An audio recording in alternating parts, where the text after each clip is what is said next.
Halloween o la Noche de Brujas es una fiesta que se celebra principalmente en los Estados Unidos y que crecientemente ha sido importada a otras naciones, entre ellas la nuestra, Chile. Ha empezado a celebrarse cada día más. Tiene un origen en una festividad celta llamada Samhain y la festividad cristiana del Día de Todos los Santos. Queremos profundizar en la historia de esta celebración, por eso nos acompaña acá en el estudio de CNN Chile el profesor Hugo Cepeda. Profesor, muchas gracias por acompañarnos a esta hora de la noche. Para mí es un halago. La gente quizás no sabe, pero nosotros coordinamos esta entrevista en el matrimonio de un amigo en común que tenemos. Amigo común, pues.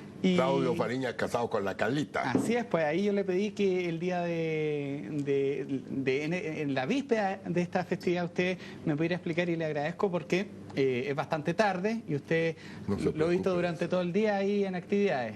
He tenido bastante actividad al día, como siempre por lo demás. Bueno, profesor, lo primero es preguntarle el origen de esta fiesta de Halloween. ¿A qué obedece? Porque vamos a empezar a ver gente disfrazada, niños en especial, y uno no sabe muchas veces... Es un origen muy antiguo.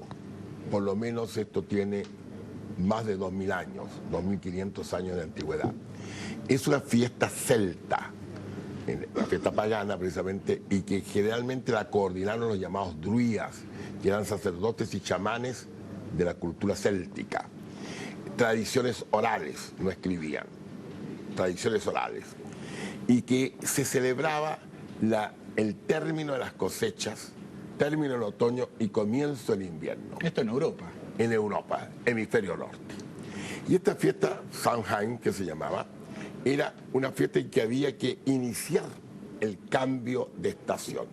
Era muy común en las épocas antiguas, en las culturas antiguas, que las fiestas religiosas se realizaran siempre en torno a los solsticios, a los equinoccios o a las estaciones del año. Y esta precisamente correspondía a una de las estaciones, término la primera, comienzo del verano, perdón, del invierno. Término otoño y comienzo del invierno. ¿Esto en el hemisferio norte? En el hemisferio norte. Entonces así se sostenía que era un paso, que Samhain iba estrechando el paso de los espíritus, buenos y malos. Los espíritus que representaban a los ascendientes, a los familiares, y también se mezclaban con espíritus de carácter maligno e infernal. Y esto precisamente había que procurar que todo marchara en su cauce. Por eso que la gente tenía que realizar ciertos ritos para evitar sufrir perjuicios o daños por la acción de los malos. Y es así entonces que dejaban fruta,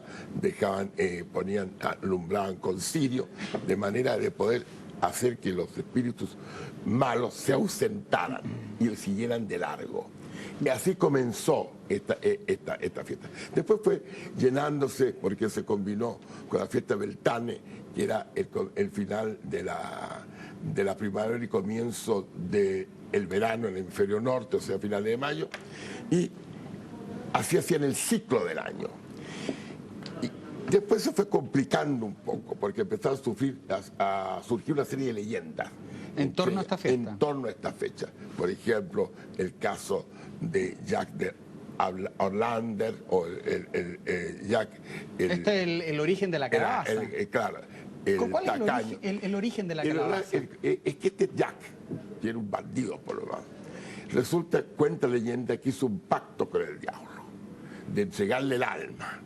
¿Esto en qué país? En Irlanda. ¿Ya? Entonces, cuando vino el diablo a cobrarle la palabra, él le dijo, por favor, dame un tiempo más. Perfecto, le dijo, te voy a dar unos años más. Vuelve el diablo. Y le dice muy bien, le dijo, pero yo quiero que me facilites algo. Yo quiero que tú me pruebes tu poder. Bueno, ¿qué quieres que te pruebe? Mira, conviértete en una moneda. El diablo se transforma en una moneda y este Jack toma la moneda y se la guarda en el bolsillo. El diablo desesperado, totalmente encerrado. Entonces le dijo Jack, hagamos un pacto, ¿ves? Truco y pacto. Pacto o travesura, pacto o daño. Esto que se fue aclimatando dentro de la leyenda. Y ahí entonces el diablo hizo la promesa, a los 10 años volvió y le pidió entonces que subiera arriba de un árbol. El diablo sube y él puso la cruz abajo y el diablo no podía bajar. hasta que por último tuvo que anular el pacto. Pero ¿qué pasó? Que cuando murió verdaderamente Jack, San Pedro no lo aceptó en el cielo, o sea, en este aspecto. Y lisa y llanamente no pudo tampoco entrar en el infierno, por cuanto está enemistado. Y quedó vagando hasta el día de hoy. Y alumbrándose en una calavera, tenía 2 cirios, 2 luces en cada uno de los ojos. Y esto posteriormente se reemplazó por lo que llamamos nosotros la calabaza. Haciendo un símil con un símil con la calavera. calavera. Y eso quedó con la calavera. Por eso es que aquí esta fiesta fuera a tener un origen pagano, aunque después la iglesia la asumió. Porque la fiesta de Todos los Santos, la iglesia la celebraba en el mes de mayo. Y 2 papas, uno del siglo VIII y otro del siglo IX, Gregorio III y Gregorio IV, instituyeron la fiesta de Todos los Santos el 1 de noviembre y la de los difuntos el 2 de noviembre. Y Halloween, ahí aparece la palabra Halloween, que es la víspera de Todos los Santos. Y esto se mantuvo esta tradición pagana y se empezó a mezclar con cosas ya más infernales, parecimiento bruja. ¿Y por qué? ¿En qué momento esto se relaciona con brujas, con calabazas? Desde esa época más o menos, la época de la Edad Media más o menos. Entonces hay como una manera de contrarrestar los efectos salvíficos y de bondad del Día de Todos los Santos. ¿Y esto llega a Estados Unidos? Esto llega a Estados Unidos por la inmigración irlandesa más o menos a mediados del siglo XIX. ¿Y en qué momento empezamos los chilenos a Bueno, en celebrar Estados Unidos empezó a popularizarse el año 1921, miren, fecha bastante exacta. Y allí entonces empezó a celebrarse, primero con fiesta y todo. Y desde ahí entró el negocio en esto. Entonces se transforma, entonces es dulce o travesura. Entonces los niñitos se disfrazaban, precisamente de forma bastante grotesca, de brujas, de diablos, y golpeaban las puertas de las casas pidiendo dulce, en caso contrario es una travesura que podía ser pintar la casa o tirar piedras. Esto más o menos se exportó, como todo esto que se exporta en los Estados Unidos, que nos ha metido en el mundo del consumismo. La globalización, pues, profesor. Exacto, y esto llegó más o menos a Chile popularizándose a finales de la década de los 70, comienzos de los 80. Y ahí poco a poco, en diversos estratos sociales, se comenzó por el estrato alto y actualmente ya está popularizado en todos los estratos sociales esta fiesta. ¿Y qué opina usted que se celebre o que los niños en especial Yo no la recomiendo, aunque le han tratado de dar un nuevo significado de las hadas, se disfrazan de hadas, pero en el fondo también hay siempre disfraces malignos. Se disfrazan de brujos, se disfrazan de diablos, de magos, de hechiceros. Y, por ejemplo, esta mañana, yo vi en no sé qué canal de televisión, una dama que estaba promoviendo comercialmente esta fiesta, y ella estaba disfrazada de algo muy peligroso, la medusa de Megara. Este es un mito griego. La medusa de Megara era una mujer que tenía la cabeza, en lugar de pelo, un nido de serpientes que se movían así. Y cuenta el mito que quien mirara a esta medusa en el rostro se transformaba en piedra. De tal manera que era una especie de maldición. Era una mujer que realmente provocaba esto, era una figura de carácter mítico griego maldita. Entonces yo noté que se resucita esto. Enseguida se realizan bailes de adultos también, y todos con disfraces, muchos de ellos precisamente haciendo alusión a potencias infernales. Y como siempre lo he sostenido, aunque se haga con ánimo festivo, esas invocaciones que se hacen permanentemente del diablo, las potencias infernales, a la larga es peligroso. No sabemos, y además también se corre riesgo. A veces los niñitos se exceden y cuando no le dan dulce, tiran piedras, salen vecinos que pueden agredirlo. Yo no recomiendo, habiendo tantas posibilidades de una hermosa fiesta.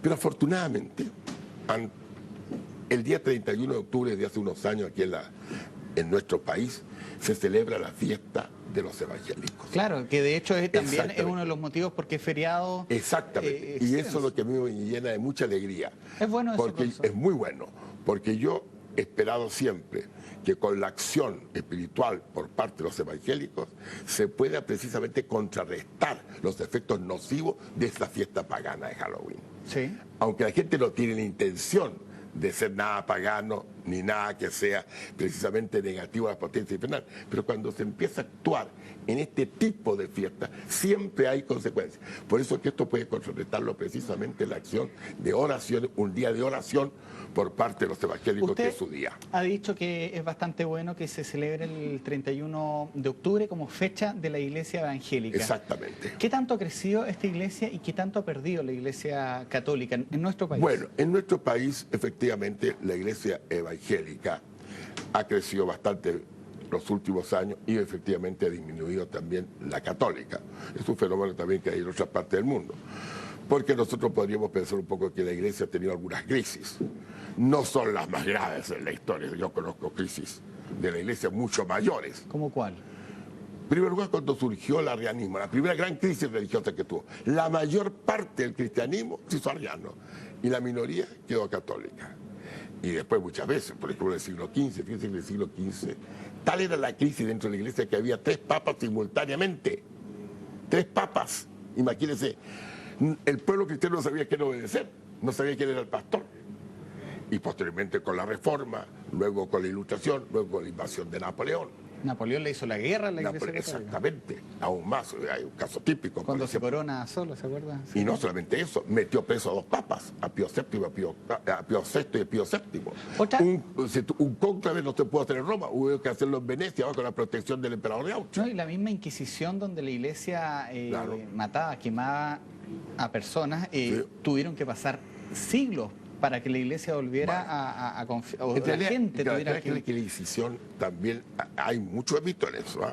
En primer lugar, era casi más un tribunal político que religioso. Además, la Iglesia no podía condenar a nadie. Nada más, a nadie. Era el rey el que ejecutaba la sentencia. Profesor, Pero una cosa era decir una cosa, y solo para quienes eran bautizados. La Inquisición no podía actuar respecto a los que no eran bautizados. Le propongo que hagamos una pausa y a la vuelta conversamos del origen del Día de Todos los Santos y el Día de los Muertos, que son diferentes. Exacto. Ya, pausa, volvemos de inmediato con el profesor Hugo Cepeda.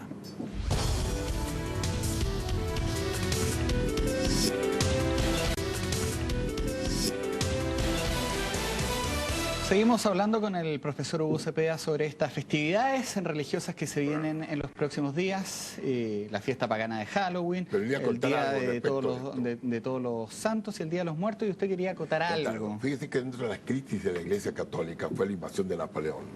Y en un momento Napoleón se entrevistó con un cardenal y le dijo, mire, yo en 20 años puedo destruir a la Iglesia Católica.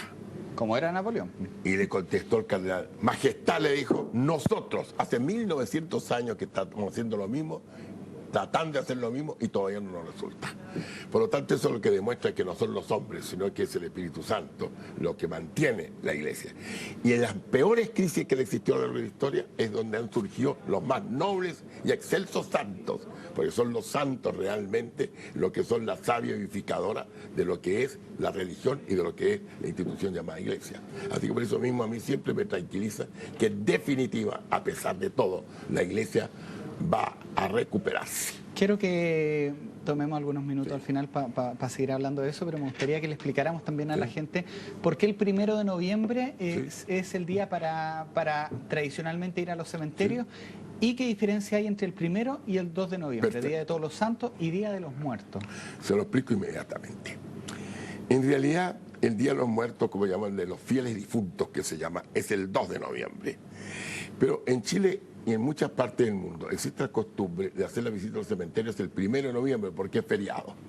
¿Solamente por eso? ¿Por qué feriado? Exactamente. Entonces la gente ya está acostumbrada y cree que el Día de los Difuntos es el 1 de noviembre. No, el 1 de noviembre es el Día de Todos los Santos. El día en que la Iglesia celebra a quienes han tenido virtudes heroicas, hayan sido proclamados santos oficialmente o no hayan sido proclamados santos, pero que hayan tenido una vida de santidad que solo Dios conoce. Entonces, esa fiesta, ¿por qué? Porque la Iglesia existe como vasos comunicantes. En el fondo, la Iglesia de los que están en el cielo, de nosotros los peregrinos aquí en la tierra y de los difuntos que aún se están purificando en lo que llaman purgatorio para entrar posteriormente al cielo, hay como una comunidad. y unos se ayudan respecto a los otros.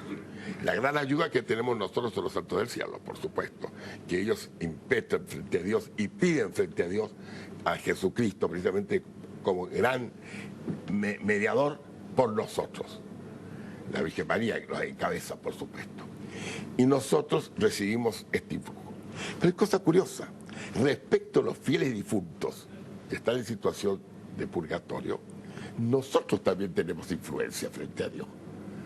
Sí. Cuando nosotros hacemos sufragio en favor de los difuntos, por ejemplo, encendemos un cirio, oraciones, mandamos decir una misa, los aliviamos. Aún más, cuando hay indulgencias plenarias, por ejemplo, nosotros podemos aplicárselas a los difuntos.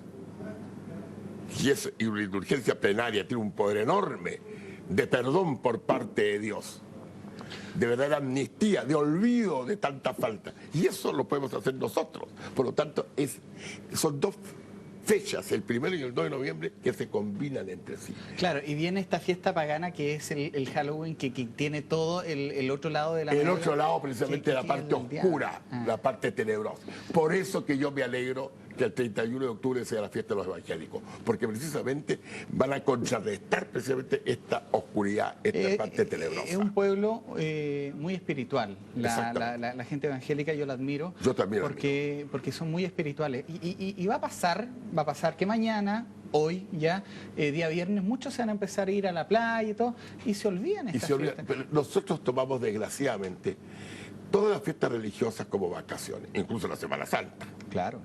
Es decir, usted sabe qué propondría yo que no fuera feriado el Viernes Santo, para que la gente se recoja en su hogar y allí precisamente viva el misterio de la pasión y muerte del Señor, y no como lo toman como fiesta.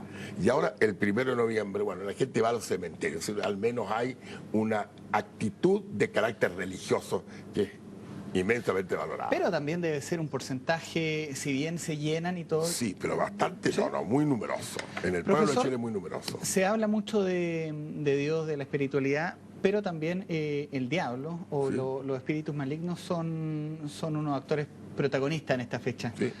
¿Realmente existen? ¿Usted está convencido de que existen? Porque hay gente que no cree en esto. Bien. Alguien dijo en una ocasión que el diablo sabe más por viejo que por diablo. Y es verdad. El diablo no puede penetrar el alma nuestra ni nuestros pensamientos, pero sí nuestras actitudes externas. Y las reacciones externas donde reflejamos nuestros pensamientos las conoce perfectamente bien. Conoce nuestra historia personal perfectamente bien. Y hay un viejo refrán que dice que el diablo sabe más por viejo que por diablo. Y uno se puede... Porque él sabe muchas veces. Entonces, él sabe cómo actuar. Y dicen que la última treta que ha inventado el diablo es convencernos de que no existe. Claro. Y así actúa con puede mucho ser más que facilidad. la situación de la iglesia católica en especial, sí, que está viviendo un momento bastante complicado, acá en Chile el caso, sí, Caradima ha copado las portadas, sí, sea una motivación maligna. Lo estoy pensando porque una de las declaraciones, bueno, claro, de prensa, sí, sí, de una persona fue que a Caradima se le había metido el demonio. Por eso estoy haciendo la bueno, yo no haría una afirmación tan tajante, ¿eh? Pero a mí me parece que en general siempre ha habido una acechanza del diablo respecto a la iglesia, si ya Jesucristo lo dijo. Superampetre edificado ecclesia mea porta infra non prevalerum adversaem, o sea, sobre Pedro, o sea, sobre esta piedra, refiriéndose al apóstol San Pedro, edificaré mi iglesia. Y las puertas del infierno no prevalecerán respecto de ella, pero que sí van a actuar. Y evidentemente que hay que cuidar. Y el mismo San Pedro, en una de sus epístolas, dice que el diablo, como el león rugente, ronda buscando a aquel devorar. Resistirle firmes en la fe. O sea que siempre existió esta acechanza del maligno sobre la iglesia. Y muchas veces con éxitos pasajeros, pero que causan gran daño. Don Hugo, ¿cómo explica usted la situación que están viviendo muchos sacerdotes, usted, sí, que están cercanos, sí, a la Iglesia Católica, sí, en relación a la pedofilia? Bien, en realidad lo que pasa es que el problema de la pedofilia no es un problema sacerdotal, es un problema social. Nosotros damos cuenta en este momento que hay muchos casos más. Lo que pasa es que cuando ocurre con los sacerdotes es más vistoso el caso y causa mayor escándalo. Muy lamentable, por supuesto. Pero afortunadamente, dentro de esto que es tan lamentable, cuando hay momentos tan terribles como los que han ocurrido, lo que importa es qué se hace para el futuro. ¿Qué medidas se adoptan para que no se repitan esos casos? Y hemos visto con mucha claridad que Benedicto XVI ha sido sumamente enérgico y ha instituido precisamente tribunales especiales para juzgar estos casos cuando han sido el pasado y además una serie de medidas para prevenirlos en el futuro. Se le acusa a este Papa de no ser muy carismático, pero parece que ha sido muy dogmático, más que Juan Pablo II. No, los dos han sido dogmáticos, pero para eso están. Pero No. el tiempo de Claro. Cardenal Ratzinger era Claro. el hombre de la Siempre se dice así que el cardenal que está cerca le echa la culpa de los errores que cometen los papas, dice la gente. Bueno, lo que pasa que Juan Pablo II indiscutiblemente era una persona muy comunicativa, una gran presencia, sobre todo frente a las masas. Cautivaba a las masas solo con su presencia. Un hombre que fue actor. Cuando fue actor, Cuando joven. y en el buen sentido estamos hablando de No, sí, actor de teatro. No, y que debe ser siempre. Yo soy el más admirado, creo que el actor es el que interpreta las más altas artes que puede concebir la mente humana y el corazón humano. Pero tenía manejo escénico, manejo Tenía de manejo, masas. exactamente, por lo En el tanto buen sentido de la atraía palabra. mucho su figura. Benedicto XVI no tiene esas condiciones, es un hombre más reservado, pero según las informaciones que uno tiene, es un hombre de una inmensa calidad, afable con todo el mundo, respetuoso, es como muy, como ensimismado un poco, con gran humildad, pero sin embargo con gran firmeza de carácter en estos momentos. Claro. Fíjense que él ha sido, Benedicto XVI, el que ha enfrentado esta situación tan dramática respecto a los sacerdotes que han pecado de pedófilos. Él ha sido precisamente el que le ha tomado todas las riendas del problema, y con una equidad inusitado, un hombre de casi 85 años. Yo creo que los dos papas estos se han complementado. La Iglesia siempre tiene papas en un sentido, papas en otro sentido, y precisamente lo que interesa no es la persona, sino que la función. Y esto se sabe en nuestros días por Sí. la globalización y la internet y Sí. los medios de comunicación ayudan a difundir este mensaje para bien o para mal. ¿Cómo anda usted con las nuevas tecnologías? Supongo que tiene Facebook, Bueno, el Facebook, email. mire, yo voy a decir Hay un- honestamente, mi cultura llega hasta el Facebook. Twitter no tiene. No, Ya. hasta el Facebook. En realidad ya los 5.000 amigos ya agotaron en el Facebook y hay como 6.000 y tantos, casi 7.000 fans que me han abierto, algunos alumnos me han abierto este tipo de páginas, que es donde paso algunos mensajes. Bueno, mail sí, pero debo reconocer que en materia computacional, si pudiéramos decir, yo soy un cuasi analfabeto. Ya. Me cuesta, y usted sabe cómo se da cuenta la gente. ¿Cómo? Porque cuando yo mando un mail, lo mando como una carta. Muy señor mío, distinguido señor o señor director, me es grato acusar recibo su última atenta de tal fecha. Ya, está a la antigua. Exacto, y además escribo con 2 dedos. Se lo preguntaba, profesor, Sí. porque mucha Y gente además, también está pero yo- pidiendo tener contacto con usted Claro. y me Ahí, imagino que... bueno, ahí en el Facebook mío, estas personas pueden de la siguiente manera hacerlo. Hugo Cepeda Col, exactamente ahí, me gusta buscarle en Facebook y me encuentro. Lo vamos a publicar en Twitter porque Hugo Cepeda Col, hay- Cepeda con hay Z y con mucha- COWL, exactamente. Hay mucha inquietud sobre, No, sobre muchas eso. veces, no, y ahí. Ahora, el problema porque yo tengo que decirlo con toda franqueza es que a mí me cuesta dar mi mail. No, por Porque supuesto. como recibo tantos diarios y no tengo tiempo para verlo, porque resulta que yo no puedo estar todos los días 4 o 5 horas. Entonces lo veo pocas veces. No quiere quedar de maleducado de no contestar. Y además otra cosa, que yo no abandono la lectura. Además a mí me es muy difícil leer en pantalla, así que tengo que imprimir. Imagínese usted, sigo creando libros. Profesor, Entonces, yo eso no pasa. quiero agradecerle esta conversación que Para hemos mí ha tenido. sido un gusto muy grande. Se me han quedado varios temas. En una próxima oportunidad lo Eso, conversamos. lo voy a amarrar al tiro Cristian, se lo para- agradezco enormemente que Sí. haya invitado. ¿No? Y en especial... Usted ese glorioso encuentro en el matrimonio, Sí, pues. produjo, el Espíritu Santo los comunicó a todos ahí. Profesor, la gente lo quiere mucho, ha seguido bastante, estoy viendo acá en los comentarios Claro. la conversación, así que queda para otra oportunidad Perfecto. y usted siga con su actividad, hace muchas clases. Sí, bastante. Ya pues, muchas Gusto gracias. saludarlo, pues. Gracias a ustedes también por ver y escuchar esta entrevista con el profesor Hugo Cepeda, que nos ha explicado acá de el origen de la fiesta de Halloween y también de las celebraciones religiosas que vienen en los próximos días. Ahora sigan informándose acá en CNN Chile.